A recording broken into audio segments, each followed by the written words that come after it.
back to Social Chain. My name's Adam, aka Bitcoin Jesus, and today we'll be talking about Web3 and the different transitions from Web 2 and Web 1 all the way to Web 3. Specifically, the focus is going to be on ownership of data and kind of new payment structures, basically, new ways of making money and of capturing your own money. And we'll talk about a few data sharing applications on Web3 thus far.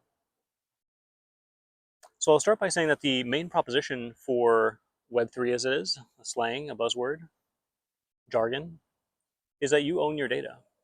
So for context right now, you commit a lot of content to YouTube, through this video, for example, or Instagram, or Twitter, or X, TikTok, and alike.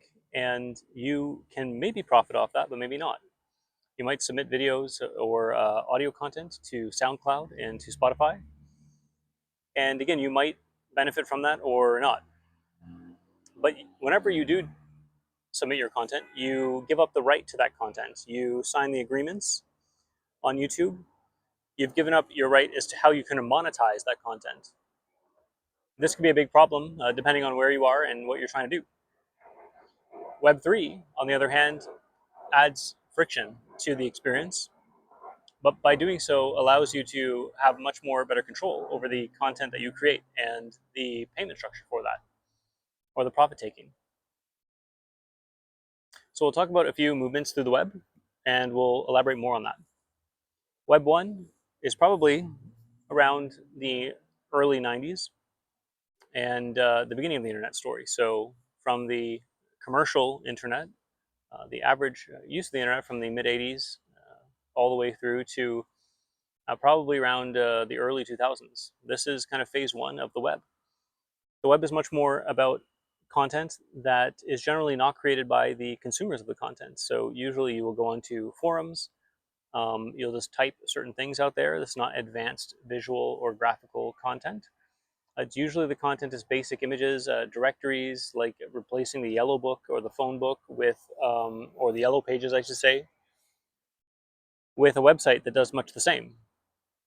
There's basic applications on this version of the web, and it's mostly to become informed and not to post and to become famous. And popular websites would include maybe Yahoo for search engine, New York Times, Yellow Pages Online, these kind of things. That changes in the mid 2000s. We go on to what is known as Web 3, Web 2. Now, again, these are just epochs. It's kind of like talking about generations. There's no definitive solid line here, but the distinction is writ large across time. We can see these changes in patterns. So Web 2 is about producing the content. So you're a content producer, not just a passive consumer.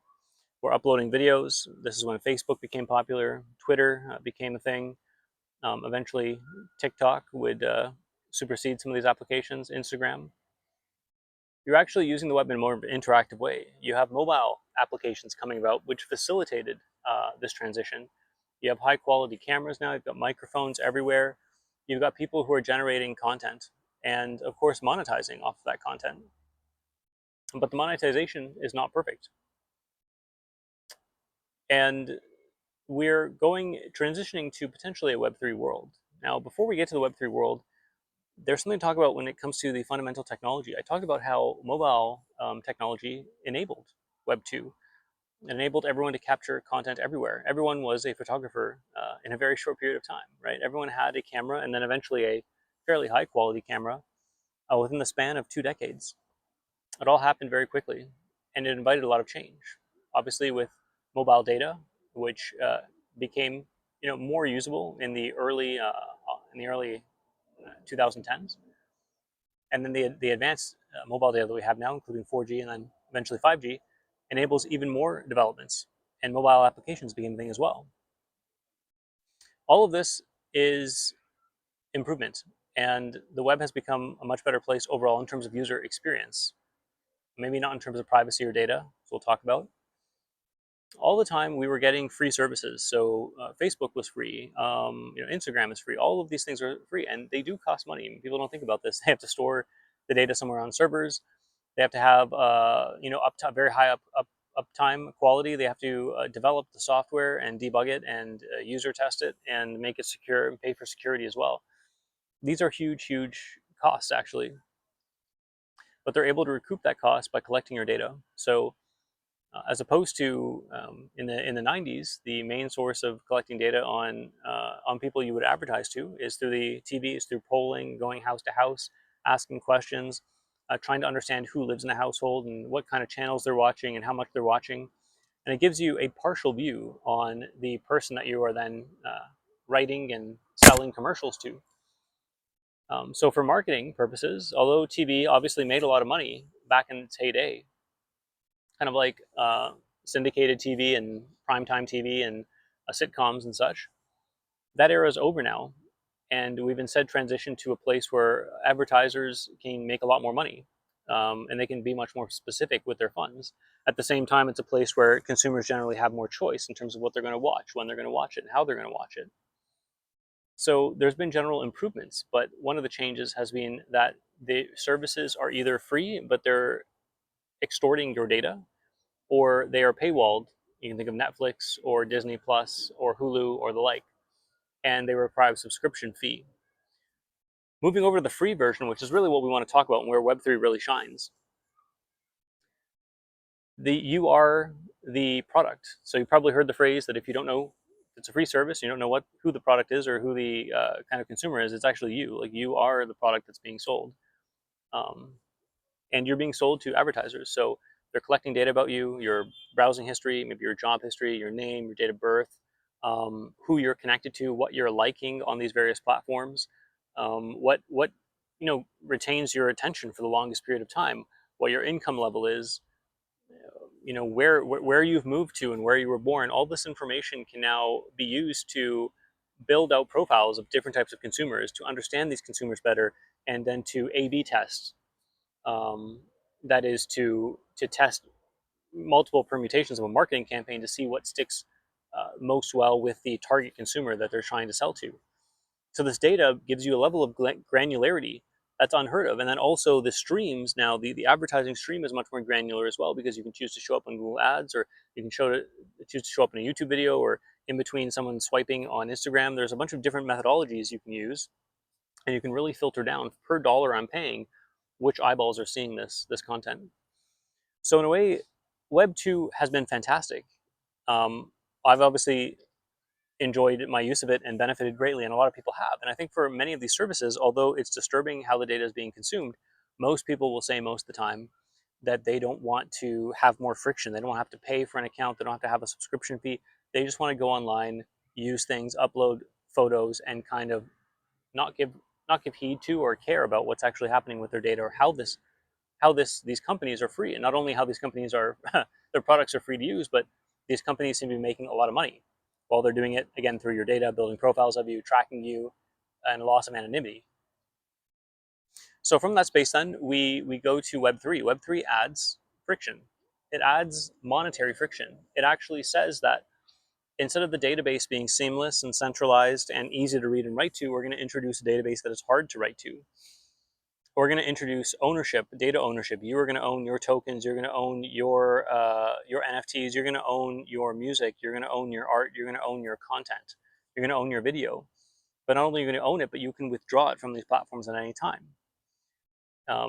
My friend is right now using a drone software to take images of the city. The drone software tells you where you should be taking the images from. You send out your drone. Your drone automatically collects a lot of data, and then they pay you for each hexagon you map out on the map. So for each one that your drone maps out, using this kind of big panoramic image of hundreds of images it takes, they'll pay you out, $10 to $8 or $8 to $12 per tile that you do. And so you can do this, you can farm the money.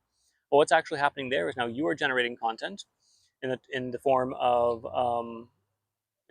these tiles for the map, and the company is collecting that and making a profit off of it. But they're then sharing directly with you part of the money back, and they're doing it through crypto rails. Another person I met is using a service called Kudus. I believe that's what it's called. It's a health ring, and unlike many other health rings, where you pay a subscription and they steal your data and sell it to people, for this health ring you pay nothing, and you actually own your data, and then you choose which companies in their platform you're going to sell your data to and when. And if you want to withdraw at any point in time, you can choose to stop selling your data. Of course, you won't have a free subscription at that part. I think it's part of the deal is that you give up your data, but you're able to control it now. So you don't pay a subscription. You actually own your data, and you get to know who's using your data and choose when to sell it. So this is a direct relationship with marketers now, right? And this is enabled through Web3. Because Web3 empowers you to have the autonomy to choose how your data is being stored, and who it's being shared with, companies then request permission for you to give the data, and as a result, you get to have a more direct negotiation with them, essentially, and choose whether or not to give up your data, and that will drive up the price of your data. So if your data is worth, on average, let's say per day, your health data, and that includes maybe, again, your name, your ethnicity, your height, your weight, and then how many steps you took in the day, and what your blood pressure is like at different times, and eventually it could even include your glucose levels and like blood sugar, your heart rate, how much you even speak during the day, like how vocal are you or how not, and how your sleep was, right? All of these things that actually has a price point to a given researcher, a given academic researcher, a given company that's selling various things, various supplements, various sleep aids and such. This data is actually very useful, and what you would like as a person who's producing the data and getting paid back is to understand approximately how much the data is useful, how much these people are making off the data, and then getting some fair return. Now, fair return might be 1% of the entire profitability, which is probably more like what Web2 is giving people in terms of YouTube, and in terms of Facebook and Instagram. You get a very small slice of the actual money that's coming in from advertisers. Or fair might mean something like 20 or even up to 50%. But Web3 puts you in control of being able to dictate and negotiate what you're going to sell your data for. And when less and less people are willing to sell the data, you have more leverage, right? So this is just how generally a market works. Beyond this, with Web3, you also have autonomy and privacy. So your authorization now is logging in with the wallet. You log in with your wallet, your identity is your wallet, your authorization is your wallet, or your ability to prove that you have the secret key. The data is now immutable on Web3. It cannot be changed. It's redundant. And in a way, it's very slow. We've added, again, a lot of friction to this layer, but we've given you full autonomy now as a user to interact with that monetary layer and also the data layer of your experiences, of your Facebook experience, of your Instagram experience. You're able to, for each Instagram post, for example, you'd be able to understand how much money is being generated from that post, and you'd be able to have a relationship with the marketers in a more direct way. That is where I see the future of the web going with Web3. No one can know for sure whether it's going to pan out or not. And I'll also add that there's a high likelihood that most applications should never use Web3. I mean, let's be honest with Web3 right now and crypto. There's a lot of money sloshing around because there's a lot of excitement, a lot of potential. There's also a lot of potential and money sloshing around with AI, but I think AI will pan out. I think on both the crypto and AI spheres, there's a lot of insincere actors who are just trying to sell a story to drum up money.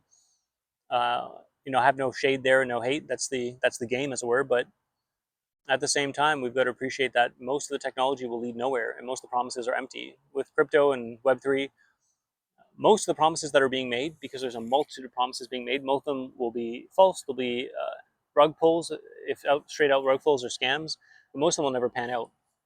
But in any case, it really is the core idea and the core few offerings that crypto or any other space, even AI, has. If those pan out, it's all worth it. Like, that's like the industry will still survive and grow. Okay, so that was my talk on Web3 from the Satoshi chain from Crypto Jesus. I don't think I have much more to say about it.